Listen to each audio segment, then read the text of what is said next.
have any secrets. I don't have any secrets. I've got loads and loads of cool stories, because every man has cool stories, and I've got hundreds of cool stories, but I've got an embarrassing story. What's your most embarrassing story? I've got a very embarrassing story. Now, I've never told it on a podcast, so Okay. if you have 3 minutes, I'll tell you this story. I flew here for you, so I have more than 3 minutes. Wonderful. I'll tell you this story, because it's actually the most embarrassing time in my life, and it's actually a lesson I learned. So I'm going to turn this around to a lesson for young men about having a big ego and acting like you're the man when you're clearly not. And I guess, so long story short, I was here in Bucharest about 6 or 7 years ago. I just moved here, and a friend of mine came to visit from New York City. So he'd taken me out in New York before, so I thought, well, he's in Bucharest, I'm gonna show him a good time. And the nightlife here is absolutely amazing, so I booked the best table, and I needed some women around. I don't pay for women. People assume I do because I'm rich. I don't. So I called every girl I know who I'm friends with, and I said, bring some of your friends to this table. So I called too many, and about 50 different women turn up, all looking their absolute best. I'm there with this guy, and he's mind blown. And my ex shows up, a girl I used to date, and she looks incredible. She did it on purpose, to get me, to trick me. She turns up looking like $1 million, absolutely gorgeous. I'm like, why did I stop talking to her? Am I stupid?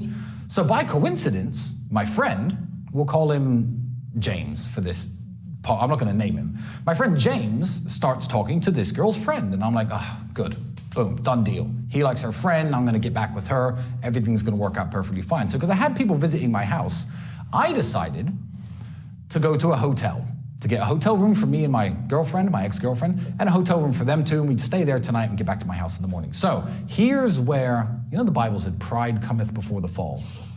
So I thought I was the man. I turn up at this hotel, beautiful woman on my arm, and the guy, I mean, a little bit rude, gives me this piece of paper for tourists to fill out. It's some English language piece of paper for the government to measure tourism information. I was like, bro, I live here.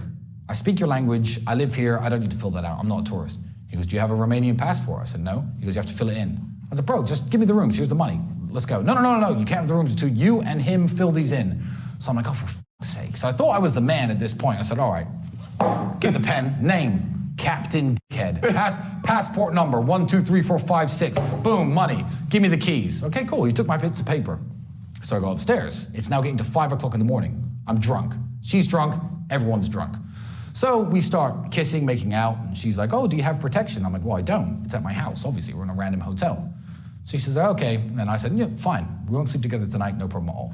So we sit there talking for another 2 hours. It gets to about 6:30 in the morning. We drank everything in the minibar, from the Romanian palinka to the whiskey to the vodka. So she starts climbing on top of me, kissing me again, taking my shirt off, this kind of stuff. And we get down to I'm in my underwear, and she's like, do you have protection? I'm like, but you know I don't. So, and then I had this bright idea. I said, James will have some. I know James will have some. So I run out of the hotel room in my underwear, go into the hallway, walk down the hallway, knock on James's door, who's an American, and I hear a Romanian man say, who's that knocking on the door? So I run around the corner, terrified, because I think I'm gonna call him in my underwear. So I'm hiding around the corner, still got a rock hard on, in my underwear, and I look around the corner and I'm like, fuck, I don't know where James's room is. But then I realize, I don't know what room I just came out of. And the hallway all looks the same. Red carpet, red doors. So I'm creeping down this hallway going, psst, James, psst, the girl's name, I'm not gonna say it on the podcast, and no one comes out to save me.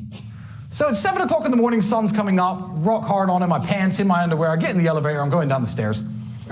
And obviously the door opens to a group of 40 Chinese tourists with cameras around their necks. I'm standing there, swaying, giving them the old, don't take pictures of me face. So I turned the corner, and I was like, bro, what room number am I in? I kid you not, this man shuffles his papers, looks me dead in the eye, and goes, so you must be Captain Dead. I've never felt more ashamed in my life. He didn't even let me off. I'm like, yes, passport number 12345? Yeah, bro, that's me. Room 406. I never forgot the number to this day. Most embarrassing thing that ever happened to me.